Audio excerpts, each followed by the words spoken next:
आजच्या सभेला उपस्थित असणारे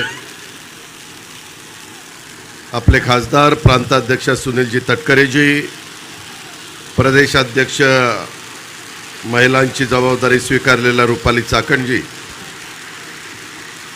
प्रमोद हिंदूराव, अनिकेतजी तटकरे, हनुमंत पिंगळे, दत्तात्रय मसूरकर, अशोक भोपतराव, भरतभाई भगत, एकनाथराव धुळे, शेखर पिंगळे, अशोक सावंत, ज्ञानेश्वर गायकवाड, उल्हास भुरके, दीपक श्रीखंडे, राजेंद्र निरगुडकर, शरद कदम, सुरेश पाटील, अजय सावंत, आयुब तांबोळी, अजिम करजीकर, प्रसाद कर्णूक, अंकिता साखरे, उमा मुंडे, इस्माईल मालदार, बैराम देशमुख, मंगेश दळवी, विश्वनाथ पाटील, शिवाजीराव खारीक, राजाभाऊ कोठारी, अनेक कार्यकर्ते इथं आहेत.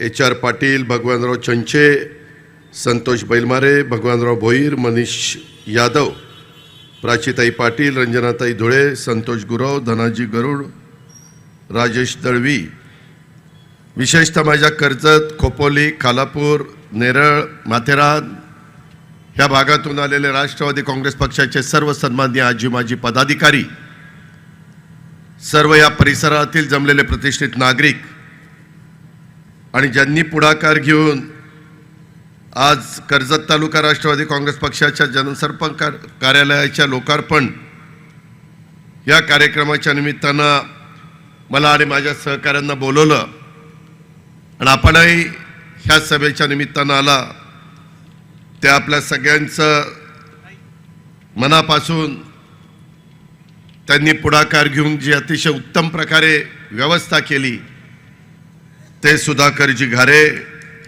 त्यांचे सर्व टीम, पत्रकार मित्र, बंधू भगिनींनो, माझ्या तरुण मित्रांनो, खरं तर रायगड म्हणजे युगपुरुष छत्रपती शिवरायांची राजधानी म्हणून उभ्या जगाला त्याची ओळख आहे. आणि युगपुरुष छत्रपती शिवरायांनी मावळ्यांना सोबत घेऊन एक निर्धार केला, मेहनत, जिद्द आणि पराक्रमाने महाकाय शत्रूला नमवलं. त्या छत्रपती शिवरायांनी स्वराज्याचं स्वप्न या आपल्या रायगडच्या मातीमध्ये साकार केलं. आणि अशा माझ्या रायगडच्या मातीतून आपण सर्वजण एक नवी ऊर्जा घेऊन येत्या वर्षामध्ये लोकसभेच्या निवडणुका आहेत, विधानसभेच्या निवडणुका आहेत, स्थानिक स्वराज्य संस्थांच्याही निवडणुकीच्या बद्दल सुप्रीम कोर्टामध्ये केस चालू आहे. त्याचाही निकाल लागल्यानंतर लहान कार्यकर्त्याला वाटतं की मला पण कुठेतरी जिल्हा परिषद, तालुका पंचायत, नगरपालिका, नगर परिषद, नगरपंचायत इथं कुठं संधी मिळावी, परंतु थोड्या कोर्टामध्ये केस चालू असल्यामुळे त्या निवडणुका थांबलेल्या.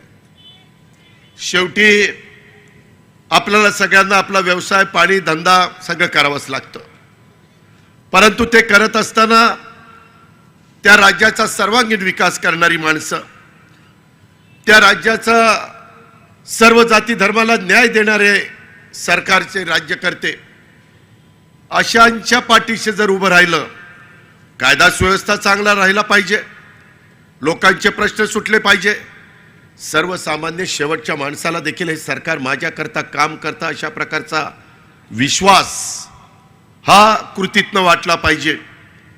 ह्या पद्धतीचं काम आपल्याला सगळ्यांना करायचं आहे.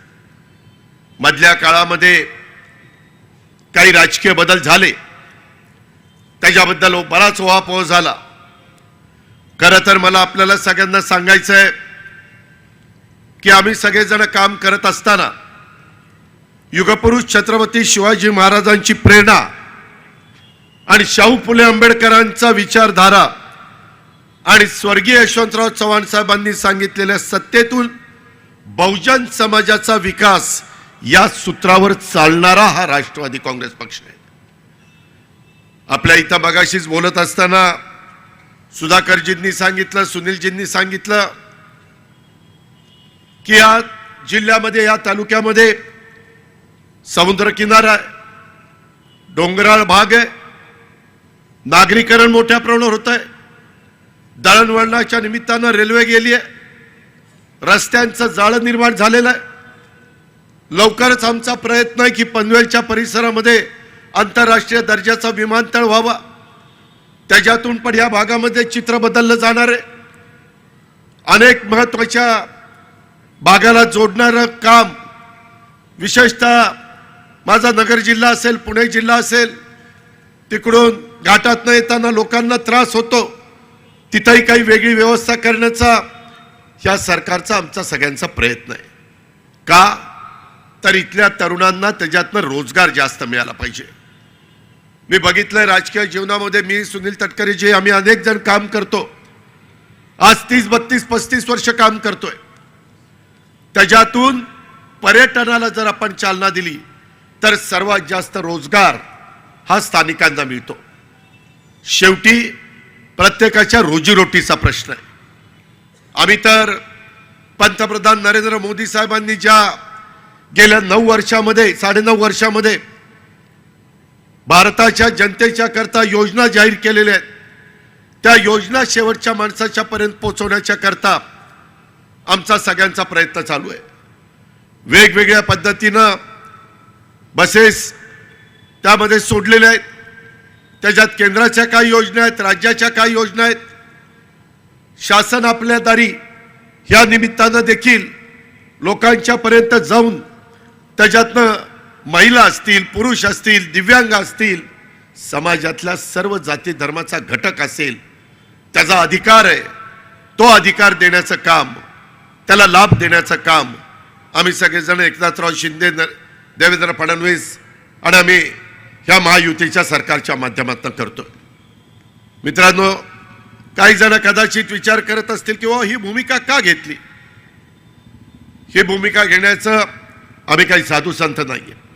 आम्ही अनेक वर्ष सरकारमध्ये काम केलं, अनेक सरकारमध्ये काम केले. मित्रांनो, कुणी त्याच्यामध्ये कुठलाही राजकीय पक्ष देश पातळीवर अलीकडच्या काळामध्ये तुम्ही नजर जर टाकली तर वेगवेगळे राजकीय पक्ष वेगवेगळ्या सहकार्यांच्या बरोबर जातात, परंतु आपली विचारधारा सोडत नाही. मी आपल्याला सगळ्यांना या निर्धार सभेच्या निमित्तानं आपल्या मार्फत महाराष्ट्रातल्या जनतेला पण सांगू इच्छितो की आमची विचारधारा स्पष्ट आहे. आमचा अल्पसंख्याक समाज असेल, मागासवर्गीय आदिवासी समाज असेल, त्याच्या संदर्भामध्ये समाजातला इतर मागासवर्गीय समाज असेल, सर्वसाधारण समाज असेल, कुठल्याही समाजाला त्यांनी आपापल्या भागामध्ये गुण्यागोविंदांनी नांदावं, एकोपा राहावा. युगपुरुष छत्रपती शिवाजी महाराजांनी 350-400 वर्षापूर्वी हीच भूमिका घेतली आणि स्वराज्याची स्थापना केली. त्याच रस्त्याने आमचा सगळ्यांचा जाण्याचा प्रयत्न आहे. सध्या महाराष्ट्राचं वातावरण सध्या जरा वेगळ्या पद्धतीने आपल्याला सगळ्यांना पाहायला मिळतं. मित्रांनो, त्याच्यातून वेगवेगळ्या प्रकारची चर्चा होती. प्रत्येकाला आपलं आपलं म्हणणं मांडण्याचा अधिकार आहे, आपली भूमिका मांडण्याचा अधिकार आहे. संविधान दिन आपण साजरा केला आता 26 तारखेला आणि त्याच्यातून डॉक्टर बाबासाहेब आंबेडकरांनी तो अधिकार आपल्याला दिलेला आहे. पण हा अधिकाराचा वापर करत असताना इतरांना त्रास होणार नाही, इतरांच्या भावना दुखावल्या जाणार नाही, जाती जातीमध्ये तेढ निर्माण होणार नाही, समाजामध्ये अंतर पडणार नाही, अशा प्रकारची भूमिका सर्वांनीच घेतली पाहिजे. त्याच्यामध्ये कोणी त्याच्यात वेगळं समजण्याचं कारण नाही. आज मराठा समाजाला वाटतं की आम्हाला आरक्षण मिळालं पाहिजे, आज धनगर समाजाला वाटतं आम्हाला आरक्षण मिळालं पाहिजे, आदिवासी समाजाला वाटतं की आमच्यामध्ये कुणाला न आणता त्यांना त्यांचं वेगळं आरक्षण द्यायला आमची काही हरकत नाही. त्याच्या संदर्भामध्ये ओबीसी समाजाला वाटतं की बाबा आमच्यामध्ये 350 जाती आहेत, आम्हाला देखील कुठेतरी न्याय मिळाला पाहिजे. मुख्यमंत्र्यांनी त्याच्या संदर्भामध्ये कमिटी नेमलेली आहे, अभ्यास चालू आहे. त्याच्यामध्ये जुनं रेकॉर्ड तपासलं जात आहे.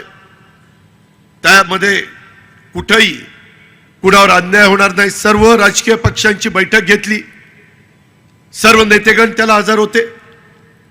त्याच्यातनं सर्वांनी एकमताने सांगितलं इतरांना दिलेल्या आरक्षणाला कोणताही धक्का न लागता त्याबद्दल राहिलेल्यांना पण संधी मिळाली पाहिजे, अशा प्रकारची भूमिका सगळ्यांनी घेतली. जेवढ्या व्यक्ती तेवढी वेगवेगळी मतं विचार असू शकतात, मतांतर असू शकतं आणि ते असलं पाहिजे. आज मी सांगतो ते 100% तुम्हाला पटलंच पाहिजे हा दावा माझा अजिबात नाही. जर उद्याच्याला माझी एखादी गोष्ट एखाद्याला पटली नाही तर त्याच्या संदर्भामध्ये चर्चा होऊ शकते, विचारांची देवाणघेवाण होऊ शकते. पण आज आपण काय करतोय, काय पाहतोय त्याच्यामध्ये मध्ये मित्रांनो मला डेंग्यू झाला, 15 दिवस थोडीशी माझी तब्येत त्या ठिकाणी मला वीकनेस आलेला होता. डॉक्टरांनी काही काळजी घ्यायला सांगितली, तशा प्रकारची काळजी मी घेतली आणि खुशाल चर्चा सुरू झाली की अजित पवारला राजकीय आजार झाला. अरे मी असला लेचा पेचा नाही राजकीय आजार होणारा, जे काही असेल ते तोंडावर बोलणारा मी माणूस आहे. कशा करता आपण जर मिळालेल्या संधीचा फायदा ह्या दुर्लक्षित माणसाच्या, शेवटच्या माणसाच्या, वंचित माणसाच्या त्याचं राहणीमान बदलण्याच्या करता, त्याला इतरांच्या बरोबरीने पुढे आणण्याच्या करता आपण काम करायचं असतं. आणि हीच राष्ट्रवादी काँग्रेस पक्षाची भूमिका आहे. ह्याच पद्धतीनं आम्ही मित्रांनो पुढे त्या ठिकाणी जाऊ इच्छितो आणि त्याच्यातून एक चांगलं वातावरण चांद्यापासून बांद्यापर्यंत संपूर्ण महाराष्ट्रामध्ये व्हावं. माझ्या रायगड जिल्ह्याला वरदान आहे, माझ्या रायगड जिल्ह्याला समुद्र किनारा आहे, त्याचा फायदा मोठ्या प्रमाणावर करता यावा. आज महाराष्ट्रामध्ये सगळ्यात जास्त गुंतवणूक मोठे मोठे कारखानदार कुठे येऊ पाहतायत, पुणे जिल्ह्यामध्ये, रायगड जिल्ह्यामध्ये. त्यांना सगळ्या पद्धतीनं काय आम्हाला सुविधा देता येतील ते अशा प्रकारचा प्रयत्न आमचा चालू आहे. आणि हा प्रयत्न करत असताना त्याच्यातनं कुठल्याही परिस्थितीमध्ये तिथं प्रदूषण होणार नाही. निसर्गाने जी उधळण माझ्या रायगड जिल्ह्यावर केलेली आहे त्याला कुठल्याही प्रकारचा धक्का लागणार नाही, याबद्दलची काळजी आम्ही सगळेजण घेतोय. आज आपण काय बघतोय, आज आम्ही सरकार चालवत असताना आजच कॅबिनेट होती, त्या कॅबिनेटमध्ये अनेक निर्णय आम्ही घेतले.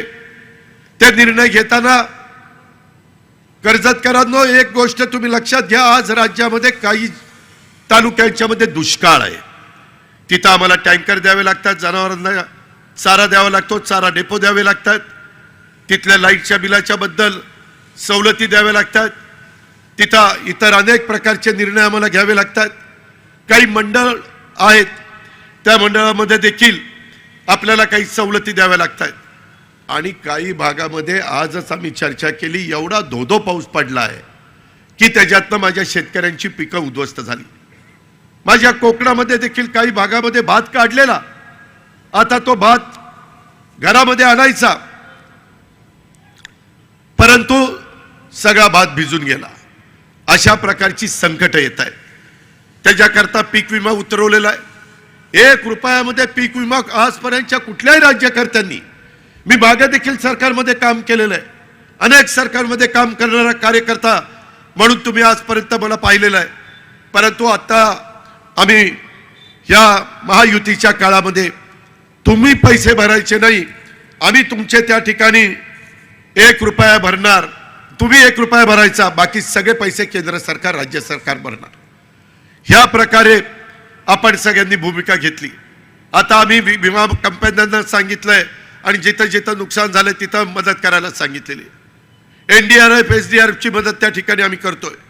मध्ये इशारवाडीला जी दुर्घटना घडली ज्याचा उल्लेख मगाशी बोलत असताना सुधाकर घारेंनी केला, त्या संदर्भामध्ये आपल्या विशेषतः सह्याद्रीच्या ह्या दऱ्याखोऱ्यात, मग कोल्हापूर, सातारा, सांगली, माझं रायगड, पुणे, ह्या सगळ्या भागामध्ये अनेकदा दरडी कोसळतात.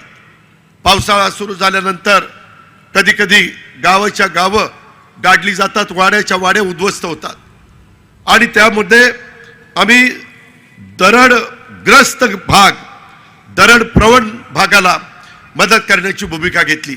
रायगड जिल्ह्यामध्ये अनेक गावं वाड्या त्याच्यामध्ये निवडल्या गेलेल्या आहेत। शेवटी प्रत्येक माणसाचा जीव अतिशय महत्त्वाचा असतो, ही भूमिका आम्ही घेतली आणि तशा पद्धतीनं कामाला सुरुवात केली। मित्रांनो, निसर्गाच्या पुढे कुणाचं चालत नाही। कधी अवकाळी पाऊस येतो, कधी गारपीट होती, आत्ताही गारपीट झालेली आहे, कधी दुष्काळ पडतो, कधी अतिवृष्टी होती, अशा अनेक प्रकारच्या घटना घडतात। परंतु त्याच्यातनं समाजाला बाहेर काढायचं असतं, त्याच्यातनं समाजाला मदत करायची असते। आत्ताचंच उदाहरण मी तुम्हाला देतो। ग्लोबल वॉर्मिंगचं संकट अनेकदा ग्रामीण भागातल्या माझ्या लोकांना कळत नाही की ग्लोबल वॉर्मिंग म्हणजे काय। आज वसुंधरा पृथ्वी त्याच्या संदर्भातले काही प्रश्न निर्माण झालेले आहेत। आज उत्तराखंडमध्ये बोगदा दुर्घटना घडली, उत्तर काशीतली सिलकरारा बोगद्यामध्ये 41 कामगार अडकले। संपूर्ण देशाचं लक्ष, पंतप्रधानांचं लक्ष, जगाचं लक्ष या रेस्क्यू ऑपरेशन मध्ये किती दिवस, 17 दिवस ती लोक खाली काढली, त्या ह्याच्यामध्ये अडकलेली होती। तुम्ही विचार करा, त्या बोगद्यामध्ये काम करताना 17 दिवस ती अडकतात आणि त्यांना बाहेर काढण्यात येतं। 41 कामगारांना आता बाहेर काढलं, 2 कामगारांना आधी बाहेर काढलं। सांगायचं तात्पर्य, टेक्नॉलॉजी मोठ्या प्रमाणावर बदलली। प्रत्येक माणसाला काम करत असताना त्याला सगळ्या सुविधा, त्याचं आरोग्य चांगलं राहिलं पाहिजे, त्याच्याकरता आम्ही 5-5 लाख रुपयाचा त्याला विम्याचं संरक्षण दिलेलं आहे। त्याचा खर्च गरिबाला झेपत नाही, त्याकरता देखील राज्य सरकारने निर्णय घेतला आणि त्याच्यातून विमा सरकारी खर्चाने तिथल्या कुटुंबाला 5 लाख रुपयाच्या पर्यंत औषध पाण्याची मदत, ऑपरेशनची मदत केली जाते। आमचा प्रयत्न महायुतीचा हाच आहे आणि राष्ट्रवादी काँग्रेस पक्षाने त्याच्याकरताही आम्ही सगळ्यांनी भूमिका घेतली की बाबा लोकांच्या विकासाचे प्रश्न थांबू नये। आज बोलत असताना मगाशी सुधाकर घारेंनी सांगितले इथले काही प्रश्न, इथल्या काही अडचणी त्या सोडवायच्या म्हटलं तर आम्ही विरोधी पक्षामध्ये राहून अडचणी सोडवल्या जाणार आहेत का? निधी दिला जाणार आहे का? लोकांचे प्रश्न सोडवले जाणार आहेत का? जर आपली विचारधारा पक्की ठेवून जर आपल्याला काम करता आलं आणि समाजाचं भलं करता आलं आणि स्वर्गीय यशवंतराव चव्हाण साहेबांचा जो काही सत्तेतून बहुजन समाजाचा विकास या सूत्रावर आपण जर पुढे गेलो तर बिघडलं काय? शेवटी लोकांच्या करताच कामं करायची असतात आणि म्हणून तशा प्रकारची भूमिका ही आम्ही सगळ्यांनी स्वीकारली। मला आपल्याला सगळ्यांना सांगायचं आहे, कर्जत ही हुतात्मा वीर भाई कोतवालांची भूमी। ब्रिटिशांच्या जुलमी सत्तेविरुद्ध लढताना त्यांनी आपलं सर्वस्व पणाला लावलं आणि त्याच्यातनं काम करत असताना त्यांनी इथली अशी माणसं ह्या भूमीमध्ये होती म्हणून स्वतंत्र भारताचं स्वप्न साकार होऊ शकलेलं आहे। आपला रायगड जिल्हा हा तसं बघितलं तर विविधतेनं भरलेला जिल्हा, सुनील तटकरे यांच्यासारखा एक उमदा नेता काही वर्षापूर्वी ह्या रायगड जिल्ह्यामध्ये पुढे आला, त्यांना संधी मिळाली, संधीचं सोनं केलं। ह्या जिल्ह्यामध्ये काम करताना प्रतिकूल परिस्थितीमध्ये काम करावं लागत होतं। त्याच्या संदर्भामध्ये मित्रांनो, इथं शेतकरी कामगार पक्ष, काँग्रेस पक्ष ह्या लोकांच्या बरोबर तिथं लढत असताना तिथं कुठेही आपण मागे पडू नये अशा प्रकारची भूमिका ही त्यांनी त्या ठिकाणी घेतली आणि संपूर्ण ह्या जिल्हा कसा राष्ट्रवादी काँग्रेसमय होईल ह्याबद्दलचं काम ह्या रायगडच्या भूमीमध्ये राष्ट्रवादी काँग्रेस पक्ष जोमाने वाढला पाहिजे। पक्षाची सत्ता स्थानिक पातळीपर्यंत विविध ठिकाणी आणली पाहिजे, अनेक स्थानिक कार्यकर्त्यांना त्याच्यातनं बळ मिळालं पाहिजे। हे सर्व अत्यंत प्रतिकूल परिस्थितीमध्ये इथं शिवसेना, काँग्रेस आणि शेतकरी कामगार पक्ष हे 3 पक्ष तसे पॉवरफुल असताना देखील त्यांनी त्याच्यामध्ये जोमाने पक्ष वाढवण्याचं काम केलं। आपण सर्वांनी झपाटून काम करण्याच्या सुनील तटकरे साहेबांच्या पद्धतीला एक पाठिंबा दिला आणि आज एक वेगळ्या प्रकारचं चित्र दिसतंय। तुम्ही काळजी करू नका, जिल्हा परिषदेच्या निमित्तानं अनेक कार्यकर्त्यांना संधी देत असताना आपल्याला आपल्या पक्षाची भूमिका ही शेवटपर्यंत त्या ठिकाणी पोहोचवायची, म्हणूनच आपण घड्याळ तेच वेळ हवी, हे घड्याळ तेच वेळ नवी अशा प्रकारची भूमिका त्या ठिकाणी घेतलेली आहे आणि ती आपल्याला सर्व दूरपर्यंत पोहोचवण्याचं काम करायचं आहे। अनेक नवीन नवीन प्रश्न येत असतात।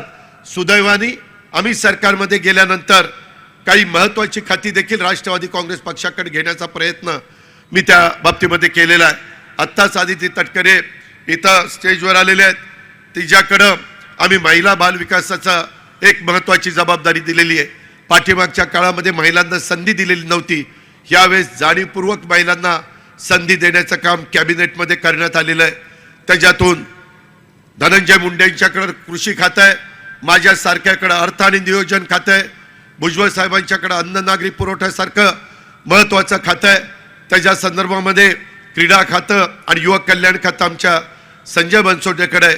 मगाशी ज्याचा सुनील तटकरे साहेबांनी उल्लेख केला, अनिल भाईदास पाटलांच्याकडे मदत आणि पुनर्वसन, हे अशा प्रकारचे प्रसंग आल्यानंतर मार्ग कसा काढायचा, मदत कशी करायची, केंद्राचा पैसा कसा आणायचा, राज्याच्या पैशाची जोड कशी द्यायची.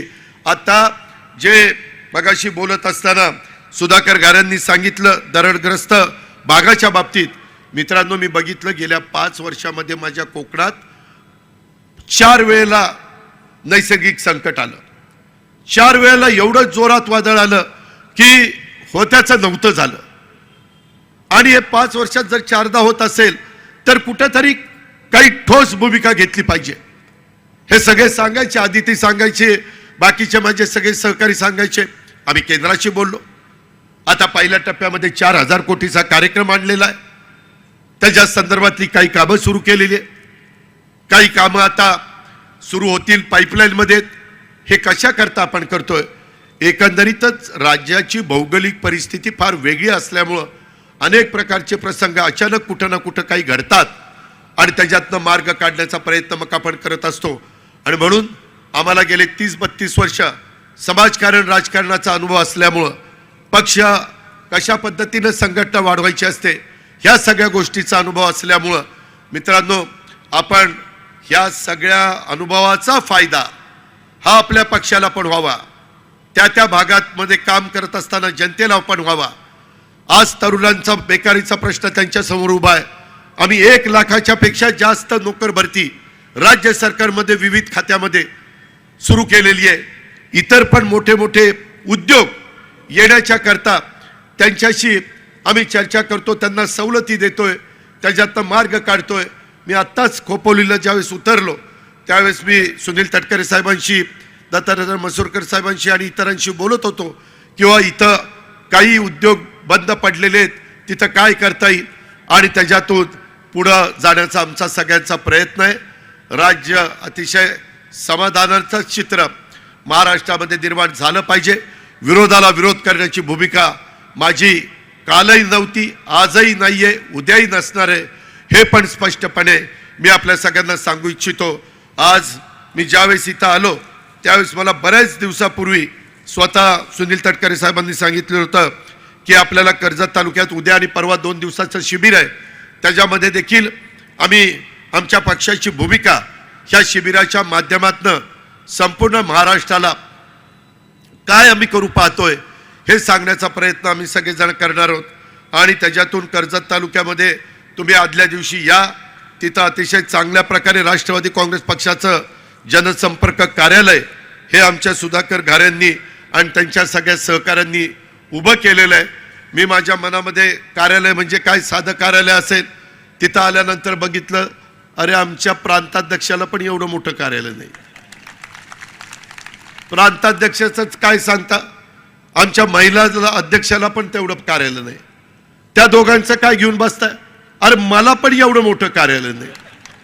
मला म्हटलं इथं लयच भारी काम चाललेलं आहे मित्रांनो.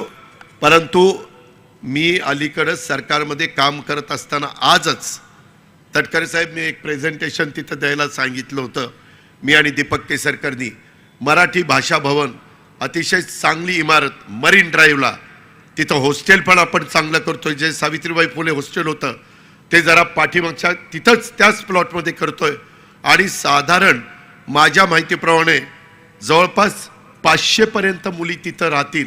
त्यांना तिथं अटॅच बाथडब्ल्यूसी असेल अशा प्रकारची दिमागदार टॉवर तिथं उभं करतोय. आणि त्याच्या समोर हे मराठी भाषा भवन ही शेवटी तुमची माझी मातृभाषा आहे. ती आपल्याला पुढं वर्षानुवर्ष टिकली पाहिजे, त्याला मदत झाली पाहिजे. मराठी भाषा हे टिकत असताना मराठी फलक हे लागले पाहिजे अशा प्रकारे कोर्टाने आदेश दिले.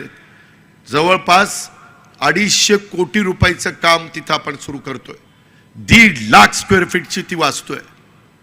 सुनील तटकरे जी, आपण अनेक जण, आज आदिती, मी, बाकीचे सगळे सहकारी मित्र ज्या मंत्रालयामध्ये काम करतोय, ते मंत्रालयाच्याही परिसरामध्ये साधारण सगळा तिथला परिसर, मग नवीन विधान भवन, नवीन मंत्रालय, तिथलं संपूर्ण आणखीन काही नवीन गोष्टी आपण करतोय.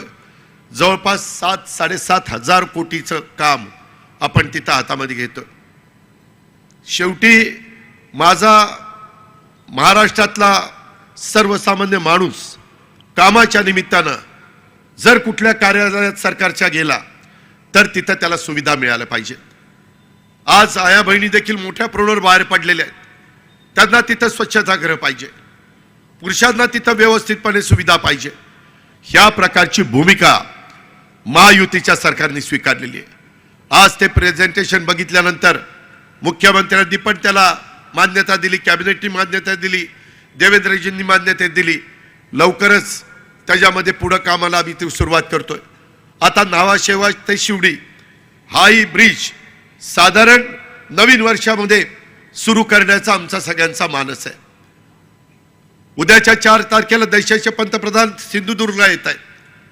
नेव्हीचा फार मोठा कार्यक्रम आपण त्या बाबतीमध्ये करतोय.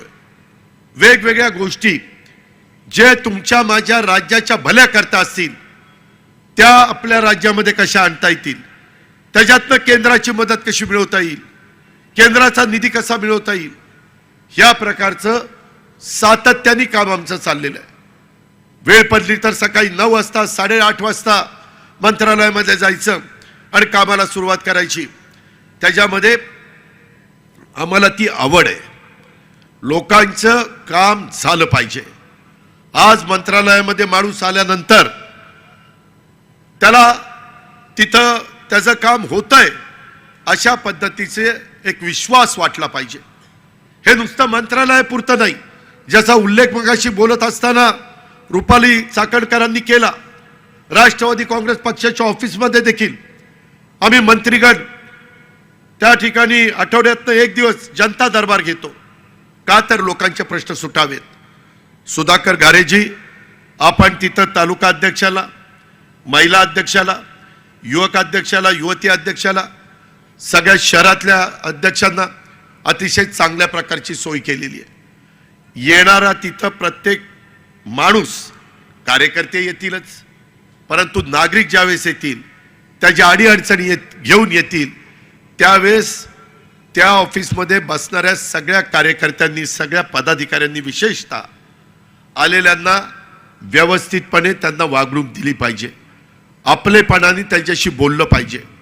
आम्ही देखील देण्याच्या राष्ट्रवादी काँग्रेस पक्षाची भूमिका आहे आणि तशा पद्धतीचं काम सुधाकर घारेजी त्या परिसरामध्ये झालं पाहिजे. तिथं CCTV कॅमेरे पण बरेच बसलेत, मी मगाशी स्क्रीनवर बघितलं. त्याच्यामुळं आम्ही अचानक जर का बघितलं तर राष्ट्रवादी काँग्रेस पक्षाचा महिला असेल, युवती असेल, युवक असेल, वडीलधारी कार्यकर्ता असेल, प्रत्येक जण येणाऱ्या माणसाशी आपलेपणाने वागतायत, आपलेपणाने बोलतायत, त्याचे प्रश्न समजून घेण्याचा प्रयत्न करतायत आणि त्याची सोडवणूक करण्याच्या करता जे प्रश्न तुमच्या स्तरावर सुटतील ते तुम्ही इथं सोडवा. इथून मुंबई काही फार लांब नाहीये आणि जे प्रश्न तुमच्या हाताबाहेरचे असतील ते मुंबईमध्ये आम्ही आहोत, आदिती आहे, बाकीचे सगळे आहेत, तिथं आणून तिथं सांगा. विशेषतः सार्वजनिक प्रश्नाला प्राधान्य द्या. वैयक्तिक पण प्रश्न लोकांचे सुटले पाहिजेत, परंतु इथं असणाऱ्या आदिवासी भागातल्या लोकांचे प्रश्न, ज्याचा उल्लेख मगाशी बोलत असताना सुधाकरजींनी केला की अजून काही वाड्या वस्त्यांच्या करता रस्ते नाही आहेत, त्याच्याकरता वेगळा निधी मी आज तुम्हाला सांगतो. उद्याच्या येणाऱ्या नागपूरला आम्ही 6 तारखेला जाणार आहे. 7 तारखेपासून अधिवेशन आहे. त्या अधिवेशनामध्ये पुरवणी मागण्या ज्यावेळेस सादर केल्या जातील त्यावेळेस साधारण माझा आणि सरकारचा, मुख्यमंत्र्यांचा आणि बाकीच्या सगळ्यांचा प्रयत्न आहे की त्याच्यातून अधिक निधीची तरतूद करून हे वेगवेगळे प्रश्न अल्पसंख्याक समाजाचे असतील, आदिवासी समाजाचे असतील, तरुणांचे असतील किंवा इतर घटकांचे असतील. मला अनेक कार्यकर्ते सांगतात की दादा त्याच्यामध्ये मागासवर्गीय, आदिवासी, OBC इंटी भटके ह्या सगळ्यांच्या मुलांची शिष्यवृत्ती किंवा आणखी काही पैसे हे थकलेले आहेत. आम्ही आजच निर्णय घेतलेला आहे, जेवढी काही रक्कम ती पूर्ण करण्याच्या करता लागेल ती सगळी रक्कम आपल्याला उद्याच्या काळामध्ये कशी देता येईल याबद्दलचा पण प्रयत्न हा महायुती सरकारचा आहे. त्याबद्दल तुम्ही काही काळजी करू नका. माझी तुम्हाला एवढीच विनंती आहे की एकंदरीत आज बरेच दिवस मला स्वतः तटकरे साहेब सांगत होते, रेवस ते रेड्डी सागरी मार्गामध्ये एक अडथळा निर्माण झाला होता. सकाळी 10 वाजता मीटिंग घेतली, 10:30 वाजता अडथळा दूर केला आणि कामं पुढे जायला सांगितलं. तुम्ही कामाच्या बाबतीत काळजी करू नका. आपलं नाणं खणखणीत आहे, काय कुणी नाव ठेवण्याचं कारण नाहीये आणि ते आपण सिद्ध करून दाखवलेलं आहे आणि त्याच्यातूनच आपल्याला बाबांनो पुढे जायचंय. परंतु ते पुढे जात असताना माझी तुम्हाला सगळ्यांना आग्रहाची विनंती आहे, ह्या नवीन कार्यालयाच्या उद्घाटनाच्या निमित्तानं ह्या निर्धार सभेमध्ये आपल्या सर्वांच्या समोर संवाद साधत असताना आज तुमचा उत्साह मी ज्यावेळेस बघितला, आज तुमच्या चेहऱ्यावरचा हसू ज्यावेळेस आम्ही बघितलं, ज्या पद्धतीनं प्रचंड गर्दीत आमच्या सगळ्यांचं स्वागत केलं, दोन्ही बाजूला दुकानदार असतील किंवा घरातली लोक असतील ते त्या ठिकाणी आम्हाला प्रोत्साहन देत होते. हे खरोखरीच अतिशय एक ह्याच्यातून मला पण राष्ट्रवादी काँग्रेस पक्षाला पण उत्साह मिळाला, प्रेम मिळालं. इथल्या कार्यकर्त्याची मेहनत पाहून एक नवी ऊर्जा ही आम्हाला देखील त्याच्यातनं मिळाली. ही ऊर्जा आपल्याला सर्व दूरपर्यंत पोचवायची आणि ते पोचवण्याच्या करता आपण पण काळजी करू नका.